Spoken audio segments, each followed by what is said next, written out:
तो चलिए आगे बढ़ते हैं।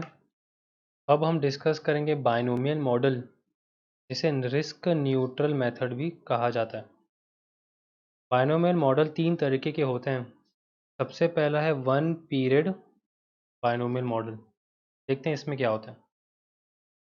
तो मान के चलो कॉल ऑप्शन की बात चल रही है और कॉल ऑप्शन में मैंने सी प्लस करके रखा हुआ है, यानी कि कॉल ऑप्शन बाय करके रखा हुआ है। अगर मैंने सी प्लस किया है, इसका मतलब ये है कि मैं ऐसी एक्सपेक्टेशन लेके बैठा हूँ कि शेयर की प्राइस टी टू मैच्योरिटी में बढ़ जाएगी एक्साइज प्राइस से और मैं प्रॉफिट कमा लूँगा। तो यहाँ पे एक प्राइस ट्री बनती है जहाँ पे शेयर की प्राइस क्या होने वाली है टी टू मैच्योरिटी में, उसकी दो प्रोबेबिलिटीज़ होती हैं। पहली प्रोबेबिलिटी होती है कि या तो शेयर की प्राइस आज की शेयर की प्राइस से बढ़ जाएगी या आज की शेयर की प्राइस से गिर जाएगी। तो प्राइस ट्री कुछ इस तरीके से बनती है कि टी टू ज़ीरो में शेयर की प्राइस है एस, प्रोबेबिलिटी पी है कि शेयर की प्राइस इंक्रीज हो जाएगी और बन जाएगी यूएस टी टू मैच्योरिटी में। What is this US? This is the share price at T Z maturity which is more than S, यानी कि T Z ज़ीरो की जो शेयर प्राइस है और डिक्रीज हो जाएगी which is one minus P, यानी कि वन माइनस पी प्रोबेबिलिटी है कि शेयर की प्राइस डिक्रीज हो जाएगी और डी एस बन जाएगी टी Z मैच्योरिटी में। तो this is a price tree जहाँ पे सिर्फ दो ही आउटकम हो सकते हैं, या तो शेयर की प्राइस आज की प्राइस से बढ़ जाएगी या शेयर की प्राइस आज की प्राइस से गिर जाएगी, यानी कि या तो यूएस हो जाएगा या तो डीएस हो जाएगा। इसी से आपकी पे ऑफ ट्री बनेगी। पे ऑफ ट्री में क्या होगा, अगर शेयर की प्राइस बढ़ गई यानी कि यूएस हो गई, और अगर वो ई से भी ज़्यादा है यानी कि एक्साइज प्राइस से भी ज़्यादा है, तो आप कॉल एक्साइज कर लोगे, क्योंकि कॉल तभी एक्साइज किया जाएगा सी प्लस वाला जब share price at T zero maturity is more than excise price. तो यहाँ पे आपका जो पे ऑफ रहेगा उसको हम बोलेंगे C U which is U S minus E, ठीक है। और अगर शेयर की जो प्राइस है वो डी एस हो गई तो आपका पे ऑफ कितना होगा, आपका पे ऑफ होगा ज़ीरो, क्योंकि आप कॉल लैप्स कर दोगे क्योंकि शेयर की प्राइस एक्साइज प्राइस के नीचे। तो ये हो गया आपका पे ऑफ ट्री। तो स्टेप वन आपका ये होता है बाइनोमियल मॉडल में कि आप प्राइस ट्री बना लें और पे ऑफ ट्री बना लें और ये टर्मिनोलॉजी सीख लें यूएस डीएस और सी यू सी डी। तो स्टेप वन आपका पूरा होता है जिसमें आपने प्राइस ट्री बना ली और पे ऑफ ट्री बना दी। स्टेप टू रहेगा प्रोबेबिलिटी निकालना। तो ये जो प्रोबेबिलिटीज़ हैं ये या तो क्वेश्चन में दिए रहेंगे और अगर नहीं दिए रहेंगे तो हम लोग एक फार्मूला से निकाल सकते हैं। The formula is R minus D upon U minus D. अभी आर यू और डी कैसे निकलता है चलिए डिस्कस करते हैं। तो आर का मतलब रेट होता है, रिस्क फ्री रेट। अगर नॉर्मल कंपाउंडिंग है तो फॉर्मूला होगा one plus R F into T. R F यानी कि रिस्क फ्री रेट, आपको डेसिमल में लेना है, और टी आपका होता है एन बाय 12। यानी कि आप क्या कर रहे हो, आप टी और आर एफ को सेम लाइन में ला रहे हो, यानी कि अगर आपको जो एन है वो मंथ्स में है लाइक 3 मंथ्स, तो आपका टी कितना होगा, टी होगा 3/12 ईयर्स, और आपका आर एफ भी ईयर में होना चाहिए यानी कि पर एनम होना चाहिए। तो आप रेट को और टी को सेम लाइन में ला रहे हो, इसलिए आपने आर एफ को टी से मल्टीप्लाई किया। आपको यहाँ पे आर एफ को डेसिमल में लेना है, यानी कि अगर 10% आर एफ है तो उसको 0.10 लेना है, क्योंकि 1 से प्लस कर रहे हो आप। तो इस तरीके से आपका आर आ जाएगा। अगर कंटिन्यूस कंपाउंडिंग का क्वेश्चन है तो आप ई का power R F into T करोगे, तो जो चीज़ नीचे मल्टीप्लाई हो रही थी अभी वो ई के पावर में चली जाएगी, ई का power R F into T. Okay, तो ये तो हो गया आर। यू कैसे निकलता है, तो यू निकलता है यू एस अपॉन एस, यानी कि मैच्योरिटी के समय जो शेयर की प्राइस हो गई और आज शेयर की प्राइस कितनी है, तो यू एस अपॉन एस। और वैसे ही डी है डी एस अपॉन एस, कि मैच्योरिटी डेट की शेयर की प्राइस डिवाइडेड बाय आज के शेयर की price which is D S by S. तो आर आ गया, यू आ गया, डी आ गया, तो प्रोबेबिलिटी आ जाएगी R minus D upon U minus D. Step two हो गया। स्टेप थ्री होगा वैल्यू ऑफ द ऑप्शन, यानी कि call option C plus probability into C U यानी कि payoff plus 1 minus P into C D यानी कि payoff upon R यानी कि रिस्क फ्री रेट का फैक्टर। तो इस तरीके से आपका वैल्यू ऑफ ऑप्शन आता है। सिंस यहाँ पे मैंने वैल्यू ऑफ ऑप्शन लिखा है, आप गैस कर चुके होंगे मैं ऑप्शन प्रीमियम की बात कर रहा हूँ। तो इस तरीके से आपका ऑप्शन प्रीमियम आता है। अब बात करते हैं पुट ऑप्शन की। पुट ऑप्शन को हम अबैंडनमेंट ऑप्शन भी कहते हैं। तो किसी क्वेश्चन में अगर आपको अबैंडनमेंट ऑप्शन दिख गया तो प्लीज़ घबराना मत, वो पुट ऑप्शन ही है और वो P प्लस है यानी कि पुट ऑप्शन बायर है। अब पुट ऑप्शन बायर क्या चाहता है? पुट ऑप्शन बायर ये चाहता है कि शेयर की प्राइस मैच्योरिटी में गिर जाए एक्सरसाइज प्राइस से और वो प्रॉफिट कमा ले। तो यहाँ पे जो प्राइस ट्री बनेगी वो तो सेम बनेगी यानी कि S T is to zero का शेयर प्राइस। प्रोबेबिलिटी P है कि शेयर की प्राइस इंक्रीज हो जाए और US बन जाए, और 1 माइनस पी प्रोबेबिलिटी है कि शेयर की प्राइस डिक्रीज हो जाएगी और DS बन जाए। ये P और 1 माइनस पी कैसे काम करते हैं मैं बताता हूँ कि अगर P की वैल्यू 0.4 हो गई यानी कि 40% चांस है यानी कि 40% प्रोबेबिलिटी है कि शेयर की प्राइस US बन जाएगी। तो 1 माइनस पी मतलब 1 minus 0.4 which is 0.6 which is 60%। तो 60% चांस है कि शेयर की प्राइस DS बन जाएगी। अब डिस्कस करते हैं यहाँ का पे ऑफ ट्री।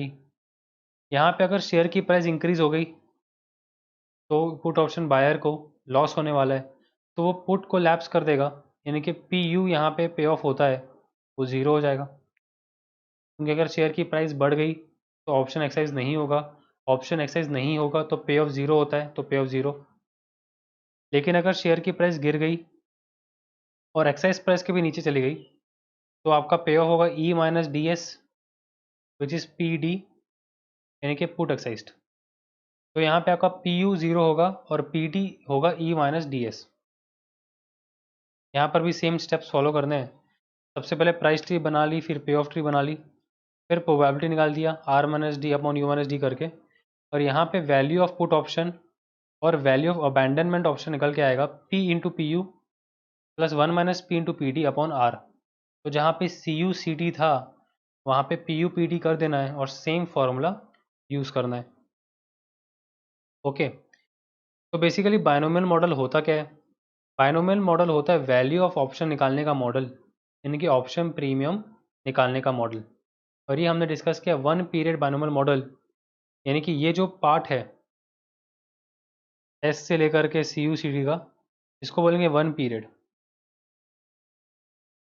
तो अगर पीरियड साल है तो मतलब एक साल, या पीरियड 3 मंथ्स है तो one period is to 3 months.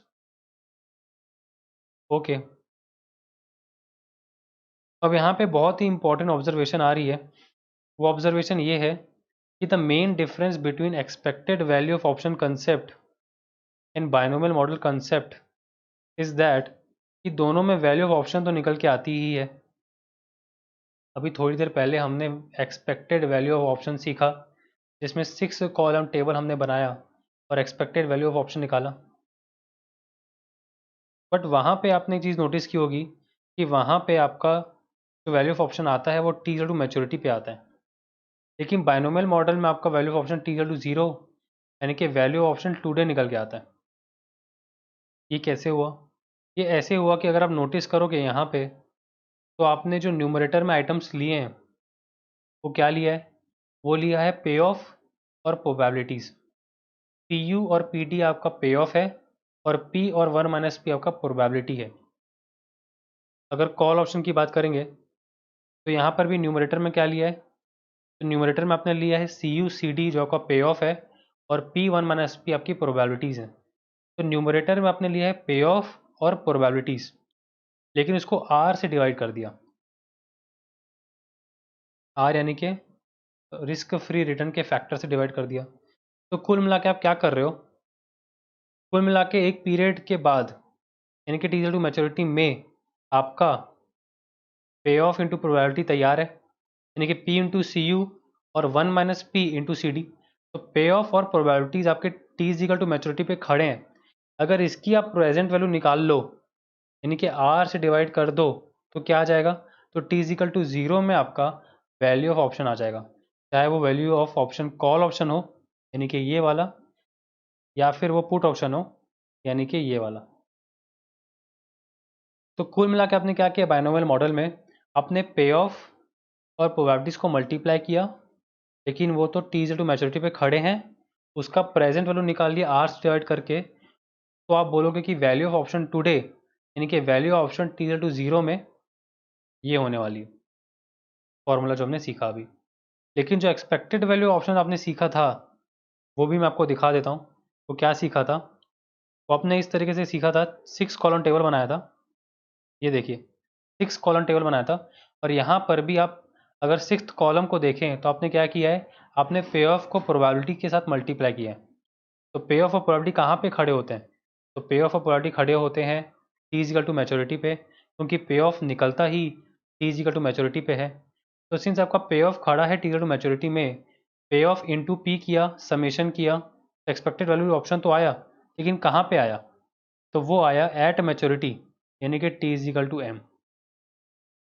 तो 100 बात की एक बात यह है कि जब आप expected value of option concept पढ़ रहे हो तब आप वैल्यू ऑफ ऑप्शन निकाल रहे हो पे ऑफ्स और प्रोबेबिलिटीज़ को यूज़ करके, लेकिन जो आपका वैल्यू ऑप्शन आया है वो मैच्योरिटी पे खड़ा है यानी कि वैल्यू ऑप्शन एट मैच्योरिटी आया। लेकिन जब भी आप बायनोमियल मॉडल कंसेप्ट यूज़ कर रहे हो, यहाँ पर भी आप वैल्यू ऑप्शन निकाल रहे हो पे ऑफ और प्रोबेबिलिटी को यूज़ करके, लेकिन यहाँ पे आप सिंस उसकी प्रेजेंट वैल्यू निकाल रहे हो तो आपका जो वैल्यू ऑप्शन आया है वो वैल्यू ऑप्शन टी से टू जीरो में आया है यानी कि टुडे यानी कि आज आया है। आई होप मेरी बात एक क्लियर होगी। ये बहुत ही इंपॉर्टेंट ऑब्जर्वेशन है कि एक्सपेक्टेड वैल्यू ऑप्शन कंसेप्ट अलग होता है और बायनोमियल मॉडल कंसेप्ट अलग होता है। सिमिलैरिटी दोनों के बीच में ये है कि दोनों में पे ऑफ्स और प्रोबेबिलिटीज़ दोनों का यूज़ किया गया है। Expected value option concept T is equal to maturity पे आपको ऑप्शन प्रीमियम देता है, और binomial model concept T is equal to zero में आपको ऑप्शन प्रीमियम देता है। तो चलिए बायनोमियल मॉडल का क्वेश्चन देख लेते हैं।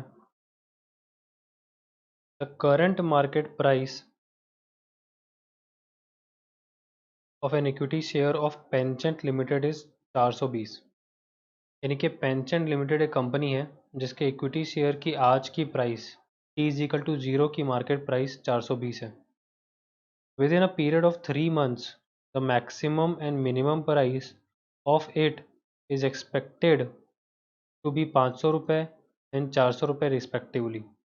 तो आज किसी शेयर की प्राइस 420 है, मैक्सिमम वो 500 हो सकती है और मिनिमम वो 400 हो सकती है आने वाले 3 महीनों में। तो 3 महीने मेरे मैच्योरिटी पीरियड हो जाएगा, US मेरा 500 हो जाएगा और DS मेरा 400 हो जाएगा।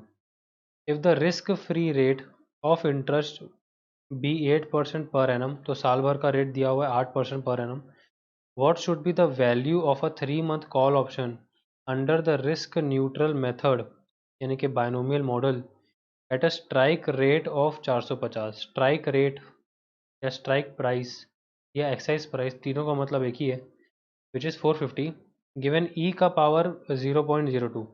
अगर ई का पावर आपको दिया हुआ है क्वेश्चन में, मतलब क्वेश्चन इनडायरेक्टली कहना चाहता है कि आपका जो आर एफ है इन which is 8% per annum, it is continuously compounded. तो हमें कंटिन्यूसली कंपाउंडेड आर एफ लेना है फॉर्मूले में। तो आइए स्टेप्स फॉलो करते हैं। स्टेप नंबर 1 है प्राइस ट्री बनाना और पे of tree banana. Price tree हमें बनाना है कॉल ऑप्शन का, यानी कि C प्लस इमेजिन करना है। तो 420 रुपये आज शेयर की प्राइस है टी इज़ टू ज़ीरो में। प्रोबेबिलिटी P है कि वो 500 हो जाएगी US, और DS आपका 400 है कि कम हो जाएगी टी इज़ टू मैच्योरिटी में। मेरा N यहाँ पे 3 months है यानी कि टी इज़ टू मैच्योरिटी, यानी कि T आपका होगा 3/12 ईयर्स। पे ऑफ ट्री, तो पे ऑफ ट्री इस तरीके से होगी कि CU आपका होगा US माइनस ई, यानी कि 500 माइनस 450 यानी कि 50 रुपये आपको पे ऑफ होगा, पॉजिटिव पे ऑफ अगर कॉल एक्सरसाइज होता है तो, और अगर कॉल लैप्स होता है तो आपका पे ऑफ होगा ज़ीरो, क्योंकि ऑप्शन एक्सरसाइज ही नहीं करोगे तो पे ऑफ होगा ही नहीं। तो CD हो गया ज़ीरो और CU हो गया 50। स्टेप 2 है प्रोबेबिलिटी निकालना। तो यहाँ पे पहले आर निकालेंगे। आर होता है ई का power R F into T, यानी कि ई का पावर 0.08 इंटू 3/12, यानी कि ई का पावर 0.02। क्वेश्चन में चेक किया तो ई का पावर 0.02 दिया हुआ है, विच इज़ 1.0202, तो मेरा आर आ गया 1.0202। डी निकलता है डी एस बाई एस, यानी कि 400/420, अप्रॉक्सीमेटली 0.95238। और यू निकलता है यू एस बाई एस, यानी कि 500/420, तो 1.19047। तो आर आ चुका है, डी आ चुका है, यू आ चुका है। प्रोबेबिलिटी का फॉर्मूला लगाएंगे R minus D upon U minus D, यानी कि 1.0202 minus 0.95238 divided by 1.19047 minus 0.95238। Probability आएगी अप्रॉक्सीमेटली 0.2848। तो परसेंटेज में बोलेंगे तो 28.48% और 0.2848। इसका मतलब ये निकल रहा है कि अगर मैं पे ऑफ ट्री की बात करूं तो 28.48 यानी कि 0.2848 प्रोबेबिलिटी है कि आपको पे ऑफ हो जाए 50 रुपये पॉजिटिव, और 1 माइनस 0.2848 प्रोबेबिलिटी है कि आपकी पे ऑफ हो जाए 0। तो पे ऑफ आ चुके हैं, प्रोबेबिलिटी आ चुके हैं। वैल्यू ऑफ कॉल ऑप्शन आएगा C U into P plus C D 1 minus P upon R. तो 50 rupees into 0.2848 plus 0 into 1 minus 0.2848 divided by R, यानी कि 1.0202। वैल्यू ऑफ कॉल ऑप्शन आ जाएगा 13.96 पर शेयर।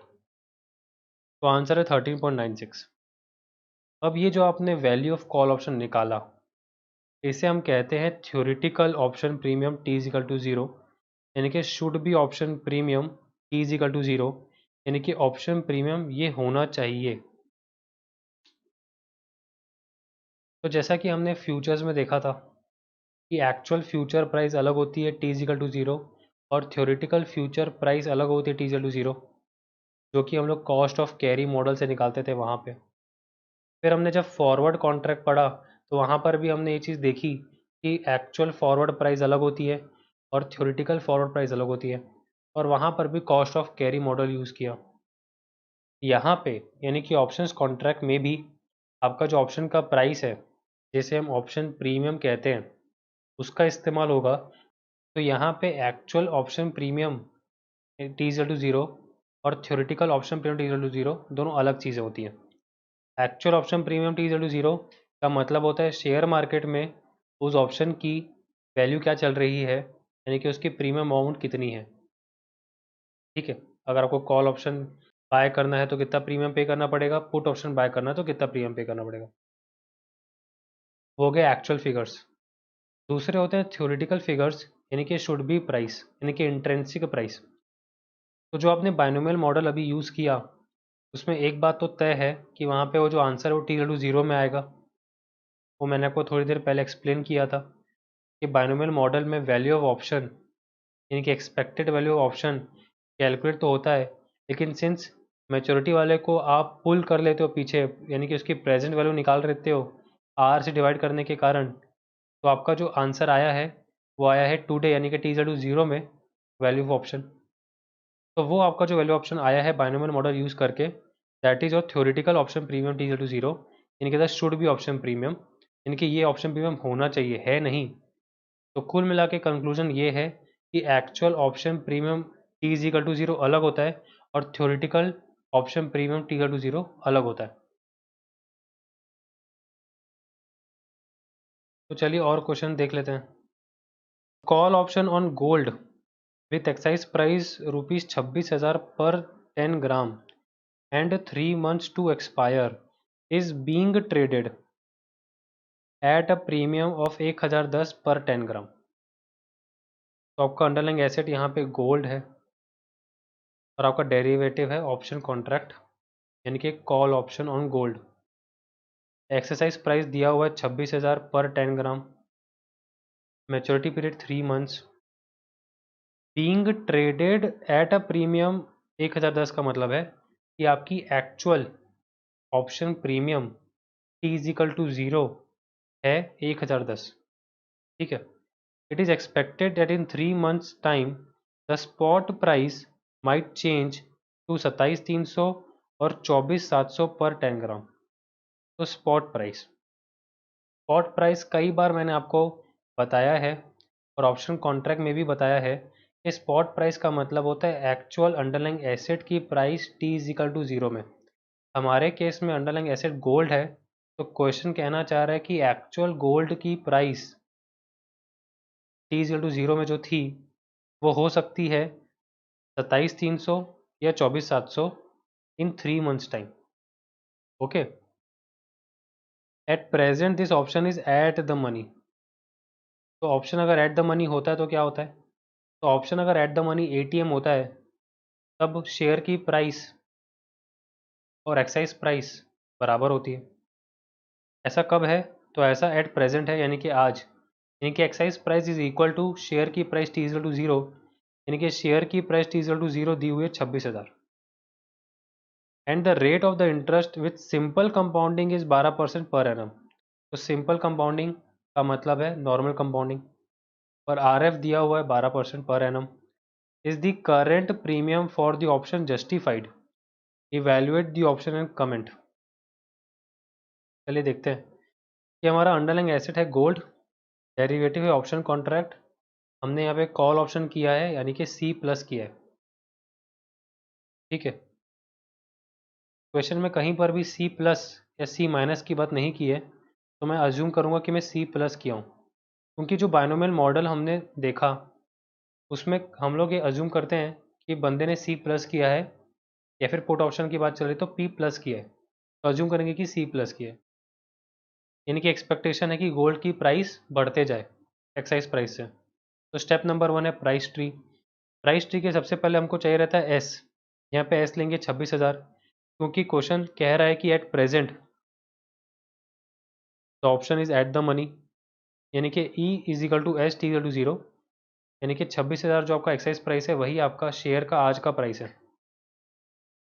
इसकी मैक्सिमम वैल्यू कितनी हो सकती है? तो मैक्सिमम वैल्यू यानी कि टी टू मैच्योरिटी में हो सकती है 27,300, और मिनिमम वैल्यू हो सकती है 24,700, यानी कि यूएस और डीएस भी आपका आ गया। एन आपका 3 मंथ्स है, तो टी आपका होगा 3/12 ईयर्स। पे ऑफ ट्री बना लेते हैं। पे ऑफ ट्री में आपका सी यू आएगा यूएस माइनस ई, यानी कि 27,300 माइनस 26,000, यानी कि प्लस 1,300 अगर कॉल एक्साइज होता है तो सिंस एक्साइज प्राइस आपकी 26,000 है और गोल्ड की प्राइस 27,300 हो गई, यानी एक्साइज प्राइस से ज़्यादा हो गई, तो कॉल एक्साइज कर लोगे आप और आपको पॉजिटिव पे ऑफ हो जाएगा 1,300 रुपये का। लेकिन अगर नीचे हो गई, एक्साइज प्राइस के नीचे चली गई गोल्ड की प्राइस, तो ऑप्शन एक्साइज नहीं होगा और पे ऑफ हो जाएगा ज़ीरो, यानी कि कॉल एप्स। तो स्टेप 1 हो गया है, यानी कि प्राइस ट्री बन चुकी है, पे ऑफ ट्री बन चुकी है। अब निकालेंगे प्रोबेबिलिटी। तो सबसे पहले निकालना है आर। आर होगा यहाँ पे 1 plus R F into T, यानी कि 1 प्लस 0.12 इंटू 3/12, यानी कि 1.03। आपका डी आ जाएगा D S by S 24,700 by 26,000 0.95। आपका यू आ जाएगा U S by S 27,300 upon 26,000, यानी कि 1.05। तो आपकी प्रोबेबिलिटी आ जाएगी R minus D upon U minus D 1.03 minus 0.95 divide by 1.05 minus 0.95 0.8, जिसे हम 80% भी कह सकते हैं।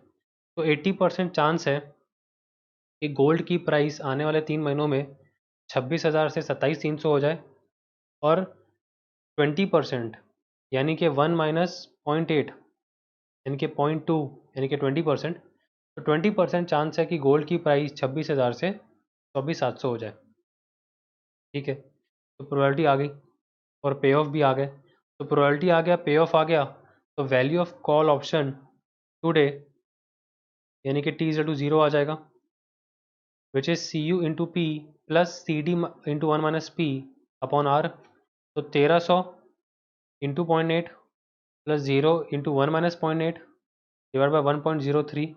तो value of call option today is 1,009.7, जिसे हम राउंड ऑफ करके 1010 भी बोल सकते हैं, तो फाइनल हमारा आंसर है value of call option is 1010 per 10 gram rupees. This is theoretical option premium, यानी कि this should be the option premium, यानी कि ये ऑप्शन प्रीमियम होना चाहिए। ठीक है, नाउ जैसा कि मैं आपको एक्सप्लेन कर रहा था कि एक्चुअल ऑप्शन प्रीमियम T=0 अलग होता है और थ्योरेटिकल ऑप्शन प्रीमियम T=0 अलग होता है। यहाँ पे क्वेश्चन में दिया हुआ है कि आपका प्रीमियम है 1010 रुपये, विच इज़ एक्चुअल फिगर, और बायनोमियल मॉडल यूज़ करके हमने थ्योरेटिकल ऑप्शन प्रीमियम निकाला विच इज़ 1010 पर 10 ग्राम। तो हमने पाया कि दोनों बराबर हैं, यानी कि actual figure is equal to theoretical figure. तो यहाँ पे हम कहेंगे ऑप्शन प्रीमियम इज जस्टिफाइड, यानी कि the price of the option is justified. तो क्वेश्चन की रिक्वायरमेंट थी is the current premium for the option justified, तो हम बोलेंगे हाँ, क्योंकि जो उसकी प्राइस होनी चाहिए वही उसकी प्राइस है, यानी कि theoretical option premium is equal to actual option premium which is 1010। तो कुल मिला के ये समझ में आ रहा है कि बायनोमियल मॉडल से जो ऑप्शन की वैल्यू निकल के आती है, यानी कि ऑप्शन प्राइस निकल के आती है, जिसे हम ऑप्शन प्रीमियम भी कहते हैं, वो थ्योरेटिकल फिगर है, यानी कि इंट्रिंसिक फिगर है that should be the option premium eight T=0। But market में ऑप्शन प्रीमियम कुछ और हो सकती है, हमारे केस में तो बराबर हो गई, लेकिन कभी कभी अलग हो सकती है। ठीक है, तो इसी के साथ वीडियो ख़त्म होता है।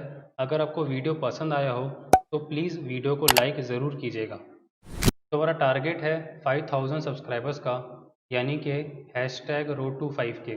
तो प्लीज़ मुझे सपोर्ट कीजिए, और मुझे सपोर्ट करने के लिए please subscribe to my channel and press the bell icon.